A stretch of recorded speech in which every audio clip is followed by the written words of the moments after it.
एक छोटे से गांव में, जहां हर सुबह सूरज धुंध से झोंकता और रातें जुगनुओं की रोशनी से जगमगाती थीं, वहीं एक बिल्ली रहती थी। नाम था उसका मौरी। मौरी साधारण बिल्ली नहीं थी। उसकी आंखों में कुछ रहस्यमयी चमक थी, जैसे वो कुछ छुपा रही हो, शायद समय का रहस्य। एक दिन मौरी अपने बगीचे में खेल रही थी, तभी उसे जमीन में कुछ चमकता हुआ दिखाई दिया। उसने अपनी नर्म सी थूथनी से मिट्टी हटाई और वहां निकला एक अजीब सा पत्थर, रेत घड़ी की तरह दिखने वाला, मगर पूरी तरह से पारदर्शी और हल्का चमकदार।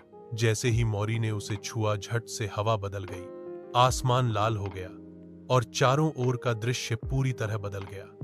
वह अब एक पुराने समय के महल में थी, जहां लोग रेशमी कपड़े पहने घूम रहे थे और बैलगाड़ियां सड़कों से गुजर रही थीं। मौरी चौंकी, लेकिन बिल्ली होने के नाते उसने खुद को तुरंत ढाल लिया। समझते देर न लगी, वह समय में यात्रा कर रही थी। हर बार जब मौरी उस रहस्यमयी पत्थर को छूती, वह किसी नए युग में पहुंच जाती। कभी वह प्राचीन मिस्र पहुंचती, जहां उसे एक देवी मानकर पूजा जाता था। कभी वह भविष्य में जाती, जहां रोबोट बच्चों के साथ खेलते थे और इंसान उड़ती गाड़ियों में सफर करते थे। एक बार मौरी ने एक ऐसा भविष्य देखा जहां सब कुछ उजड़ा हुआ था, न पेड़, न लोग, न घर, केवल राख और खामोशी।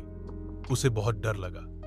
उसे समझ आया कि समय के साथ खिलवाड़ से दुनिया को खतरा हो सकता है। फिर शुरू हुई मौरी की असली यात्रा, समय को ठीक करने की यात्रा।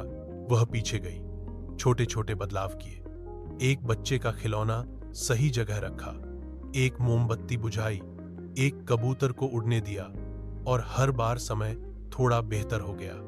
अंत में उसने वह बिंदु खोज लिया जहां से सब कुछ बिगड़ा था और उसे ठीक किया। अब मौरी वापस अपने गांव में थी। सब कुछ सामान्य था। क्लारा, उसकी प्यारी इंसानी दोस्त, फिर से बगीचे में उसके साथ खेल रही थी। वह रहस्यमयी पत्थर मौरी ने बगीचे की मिट्टी में दबा दिया हमेशा के लिए। कभी कभी रात के सन्नाटे में अगर ध्यान से सुनो, तो घड़ी की टिक टिक के बीच तुम्हें मौरी की पंखों सी चाल और एक रहस्यमयी मीठी म्याऊं सुनाई देगी, क्योंकि समय का पहरेदार अब एक बिल्ली है।